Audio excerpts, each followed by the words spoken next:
Andiamo a aprire la Bibbia in Primo Cronache, capitolo 21.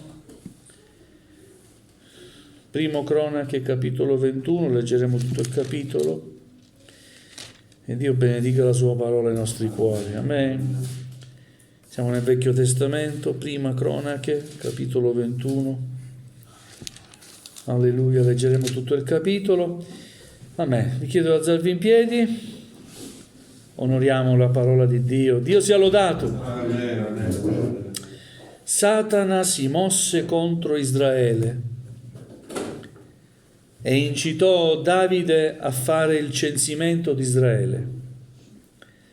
E Davide disse a Joab e ai capi del popolo: andate, fate il censimento degli israeliti da Beersheba fino a Dan e venite a riferirmene il risultato, perché io ne sappia il numero.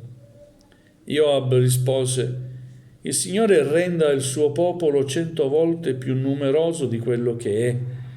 Ma, o re, mio Signore, non sono forse tutti servi del mio Signore?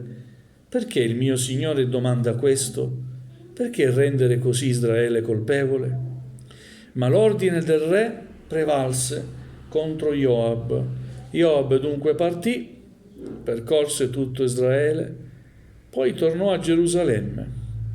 Joab fornì a Davide la cifra del censimento del popolo. C'erano in tutto Israele 1.100.000 uomini abili alle armi e in Giuda 470.000 uomini abili alle armi.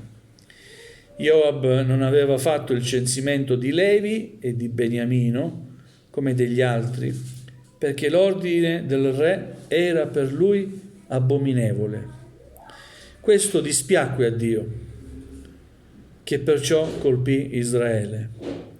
E Davide disse a Dio: io ho gravemente peccato in ciò che ho fatto, ma ora ti prego, perdona l'iniquità del tuo servo, perché io ho agito con grande stoltezza. Il Signore parlò così a Gad, il veggente di Davide: va a dire a Davide, così dice il Signore, io ti propongo 3 cose, scegliene una e quella ti farò. Gad andò dunque da Davide e gli disse: così dice il Signore, scegli quello che vuoi. O 3 anni di carestia, o 3 mesi durante i quali i tuoi avversari facciano scempio di te e ti raggiunga la spada dei tuoi nemici, oppure 3 giorni di spada del Signore, ossia di peste nel paese, durante i quali l'angelo del Signore porterà la distruzione in tutto il territorio di Israele. Ora vedi che cosa io debba rispondere a colui che mi ha mandato. Davide disse a Gad: io sono in grande angoscia. Ebbene, che io cada nelle mani del Signore, perché le sue compassioni sono immense, ma che io non cada nelle mani degli uomini. Così il Signore mandò la peste in Israele e morirono 70.000 israeliti. Dio mandò un angelo a Gerusalemme per distruggerla, e come questi si disponeva a distruggerla, il Signore gettò su di lei lo sguardo. Si pentì della calamità che aveva inflitta e disse all'angelo distruttore: basta, ritira ora la tua mano. L'angelo del Signore si trovava presso l'aia di Ornan, il Gebuseo. Davide, alzando gli occhi, vide l'angelo del Signore che stava fra terra e cielo, tenendo in mano una spada sguainata volta verso Gerusalemme. Allora Davide e gli anziani, coperti di sacchi, si gettarono con la faccia a terra. E Davide disse a Dio: non sono io quello che ordinò il censimento del popolo? Sono io che ho peccato e che ho agito con tanta malvagità. Ma queste pecore, che hanno fatto? Ti prego, Signore mio Dio, si volga la tua mano contro di me e contro la casa di mio padre, ma non contro il tuo popolo, per colpirlo con il flagello. Allora l'angelo del Signore ordinò a Gad di dire a Davide che salisse a erigere un altare al Signore nell'aia di Ornan, il Gebuseo. Davide salì, secondo la parola che Gad aveva pronunziata nel nome del Signore. Ornan, voltandosi, vide l'angelo e i suoi 4 figli che erano con lui si nascosero. Ornan stava abbattendo il grano. Quando Davide giunse presso Ornan, Ornan guardò e vide Davide e, uscito dall'aia, si prostrò davanti a Davide con la faccia a terra. Allora Davide disse a Ornan: dammi il terreno di quest'aia perché io vi costruisca un altare al Signore. Dammelo per tutto il prezzo che vale, affinché il flagello cessi di inferire sul popolo.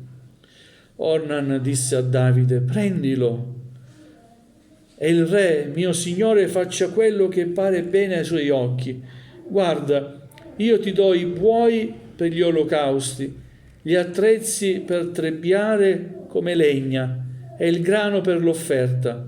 Tutto ti do. Ma il re Davide disse a Ornan: no, io comprerò da te queste cose per il loro intero prezzo, poiché io non offrirò al Signore ciò che è tuo, né offrirò un olocausto che non mi costi nulla. E Davide diede a Ornan come prezzo del luogo il peso di 600 sicli d'oro. Poi costruì in quel luogo un altare al Signore, offrì olocausti e sacrifici di riconoscenza e invocò il Signore, il quale gli rispose mediante il fuoco che discese dal cielo sull'altare dell'olocausto. Poi il Signore comandò all'angelo di rimettere la spada nel fodero. In quel tempo Davide, vedendo che il Signore lo aveva esaudito nell'aia di Ornan il Gebuseo, offriva in tal luogo dei sacrifici. Il tabernacolo del Signore che Mosè aveva costruito nel deserto e l'altare degli olocausti si trovavano allora sull'alto luogo di Gabaon.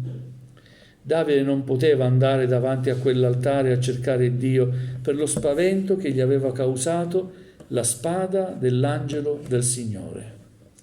Amen. Fin qui la lettura della parola del Signore. Accomodatevi pure. Gloria a Dio. Una lunga lettura, ma ci sono alcuni punti, alcuni insegnamenti preziosi. Vogliamo cogliere con l'aiuto dello Spirito Santo questi insegnamenti spirituali. Alleluia. Fino a quel momento Davide aveva sempre vinto. Vittorie di Davide sui Filistei, capitolo 20, conquista di Rabba, altre vittorie nei capitoli precedenti.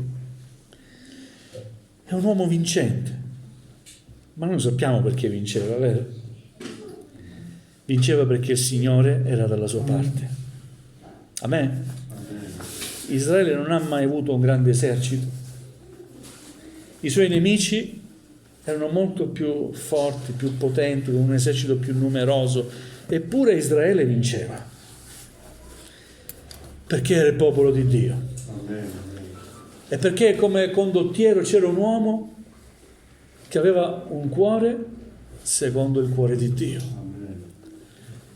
Ma non era un uomo perfetto. In tante occasioni Davide ha sbagliato. E questa è una di quelle occasioni nelle quali Davide ha sbagliato. A volte le vittorie danno alla testa e dimentichiamo che la nostra vittoria è perché Gesù è dalla nostra parte. A volte ce lo dimentichiamo e pensiamo che invece siamo stati noi capaci di avere, di conquistare quello che abbiamo. Tutto dipende dal Signore. Gesù dice: senza di me non potete fare nulla. Non dimentichiamo questa grande verità: senza di Gesù non possiamo fare nulla. Sin da piccolo io lo insegno anche ai miei figli, anche per le cose riguardanti la scuola, pensate, piccole cose, un compito. I miei figli mi dicono: papà, c'è un compito domani, un'interrogazione, cerca il Signore. Tu fai la tua parte, studia, ma chiedi aiuto al Signore. Vedrai che il Signore si mostrerà a te fedele. Ho imparato da piccolo a cercare il Signore nelle piccole cose e poi nelle cose più grandi, sto imparando ancora. Siamo sulla strada dove si impara. Ancora non sono giunto a sapere tutto, sto imparando. E più passa il tempo, più scopro quanto è grande il Signore.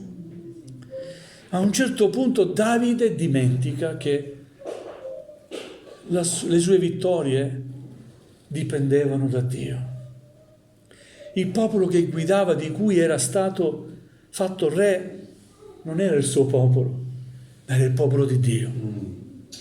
E Davide lo aveva dimenticato. E siccome abbiamo un nemico che conosce i nostri punti deboli e sa agire nel momento meno opportuno per noi, quindi più opportuno per lui, ecco che Satana si mosse contro Israele e incitò Davide a fare il censimento di Israele. Amen. Gloria al Signore. Davide incaricò questo suo generale, a lui fedele, Joab, un uomo valoroso, combattente, sempre accanto a Davide.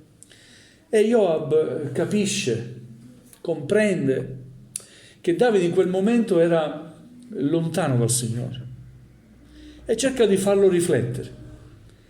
E voglio dire grazie, Signore, perché a volte ci dai dei consiglieri, dei collaboratori, degli amici spirituali, dei credenti che ci aiutano nel servizio, anche a farci riflettere. E Davide aveva bisogno di riflettere in quel momento. Con tutto il rispetto che poteva avere Joab verso Davide, non gli mancò di rispetto, ma con tutto il rispetto usò un tono così leggero, gentile, ma tentò di farlo riflettere. Ma perché questo, mio re? Non sono tutti tuoi servi? Perché questa cosa? Abbiamo vinto finora, re. Perché fai così? Tentò di dissuaderlo, ma siccome Davide era il re prevale, vero? E Joab parte, fa il suo dovere, è obbediente, percorre quasi tutto il regno e porta dei numeri. Gloria al Signore. Dio ci dia grazia di non guardare mai i numeri. I numeri sono pericolosi. A volte guardiamo i numeri, vediamo che siamo pochi e ci scoraggiamo. Amen? E scoraggiamo anche gli altri. Ci scoraggiamo noi e scoraggiamo anche gli altri credenti, quei pochi che sono, invece di incoraggiarli, li scoraggiamo. Ecco che il nemico sta intervenendo per scoraggiare la Chiesa. La Chiesa non deve guardare mai i numeri li guarda il Signore. Amen? La Chiesa ha una sola responsabilità: proclamare l'Evangelo. Amen? Noi abbiamo una sola responsabilità: predicare tutto l'Evangelo. Amen. E Dio ci dia grazia anche come servitori di non guardare i numeri. La mia chiesa è 50 membri, 20 membri, 10 membri, 15 membri. La Chiesa, la nostra Chiesa è parte della Chiesa del Signore. Amen. Questa non è la Chiesa, solo la Chiesa. C'è una Chiesa più grande. Noi siamo parte di questa Chiesa, la Chiesa del Signore. Amen. Amen. Alleluia. Alleluia. Gloria a Dio per quelli che siamo. Ma anche se siamo 2 o 3, la presenza di Gesù ci è assicurata. Cosa vogliamo di più? Un culto è culto quando si realizza la presenza del Signore. E per realizzare la presenza del Signore non ci vuole chissà che, chissà cosa. Anche quando 2 o 3 sono radunati nel mio nome, io sono lì presente. Amen? Amen. Quindi non ci scoraggiamo, anzi vogliamo incoraggiarci. Amen? A continuare a servire il Signore, a rimanere al nostro posto, perché Dio è fedele. Davide si lasciò toccare da Satana. Era stato per tanto tempo umile, un esempio di umiltà, ubbidiente, ma in quel momento si era inorgoglito. Però notiamo anche questo uomo, Joab, che si ubbidisce a Davide, però a un certo punto poi si ferma. Mancavano altre 2 tribù, Levi e Beniamino.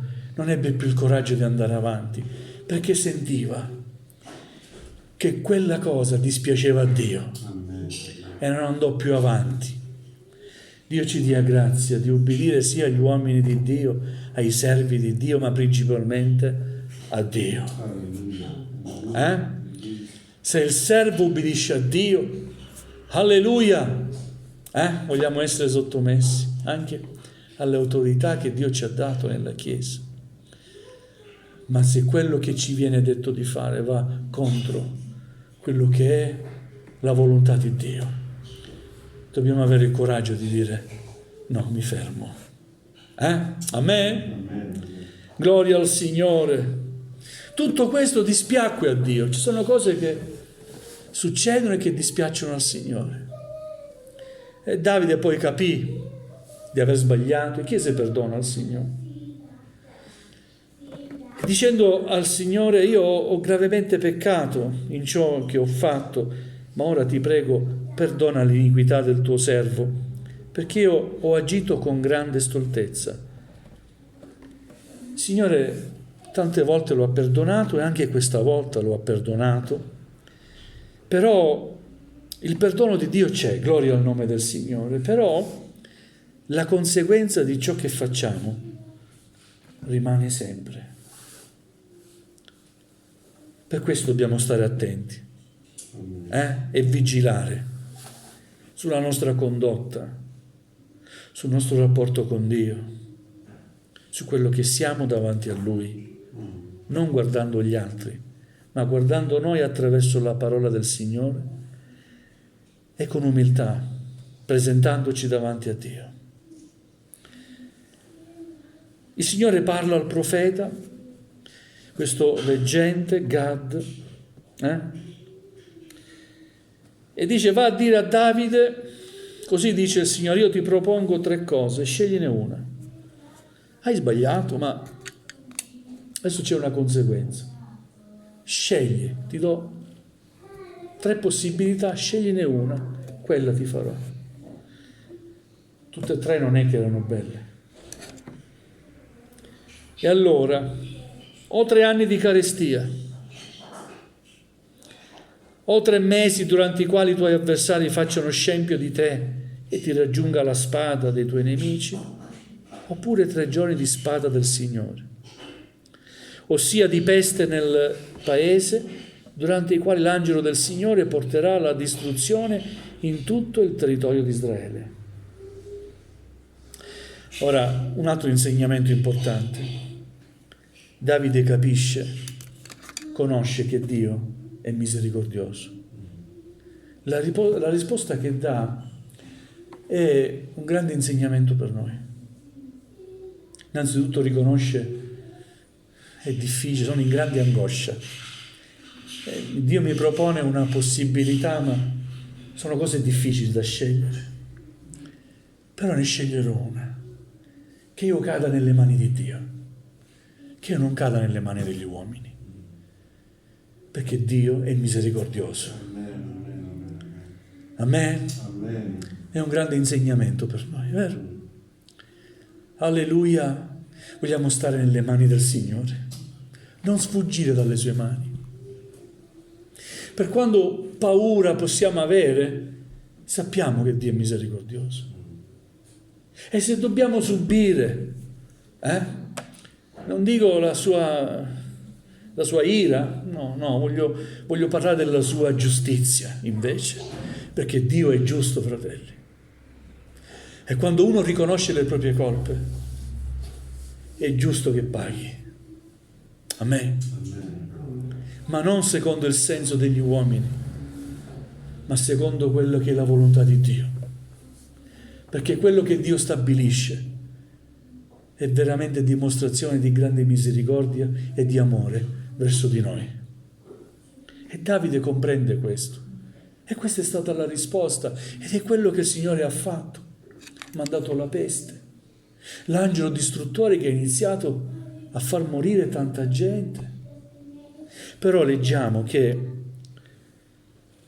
il Signore gettò il suo sguardo su Gerusalemme mentre periva e si pentì e disse all'angelo, ecco la misericordia di Dio, e disse all'angelo, ora basta.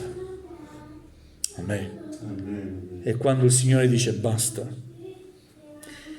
finisce ogni cosa. Amen. Amen. Alleluia. Non lo so se nella tua vita stai aspettando che Dio dica basta. Preghiamo che questa sera il Signore possa dire basta e tutto possa cambiare. Amen. Alleluia. Forse qualcosa è avvenuto di brutto perché hai fatto delle scelte sbagliate. E le conseguenze ci sono, quelle bisogna affrontarle. Però vogliamo lo stesso non fuggire dalla presenza di Dio, ma vogliamo rimanere nelle mani di Dio. Quello che farà il Signore è buono. Che io non cada nelle mani degli uomini, ma che io cada nelle mani di Dio. Amen.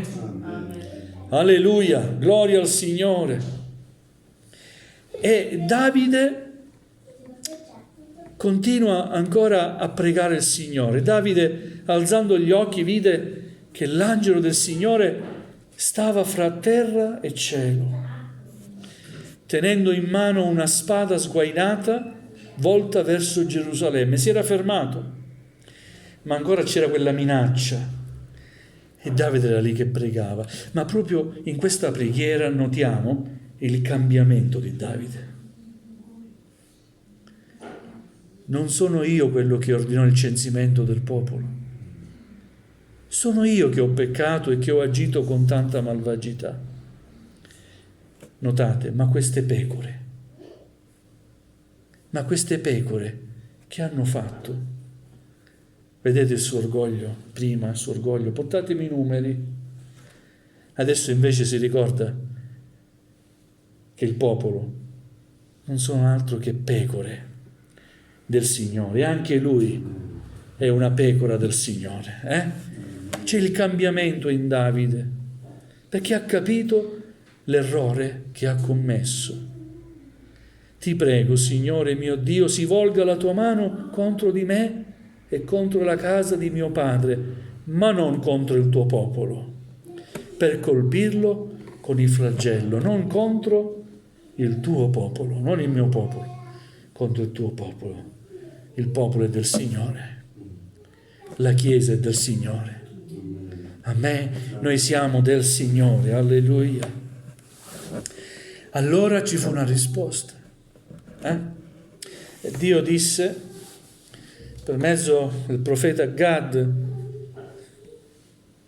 che Davide potesse in quel luogo, nell'aia di Orna nel Gebuseo, dove si trovava l'angelo del Signore, era nei pressi di Gerusalemme, di offrire lì un altare, e che Davide potesse proprio in quel luogo erigere un altare di preghiera, di adorazione al Signore. E così Davide partì, si presentò davanti a questo contadino, Ornan vide l'angelo del Signore, i figli videro anche l'angelo del Signore sospeso in aria, ebbero paura, si nascosero, ma quell'uomo rimase lì a lavorare. E Davide disse: dammi il terreno di quest'aia perché io costruisca un altare al Signore, dammelo per tutto il prezzo che vale, affinché il flagello cessi di infierire sul popolo. Qui c'è un altro insegnamento per noi.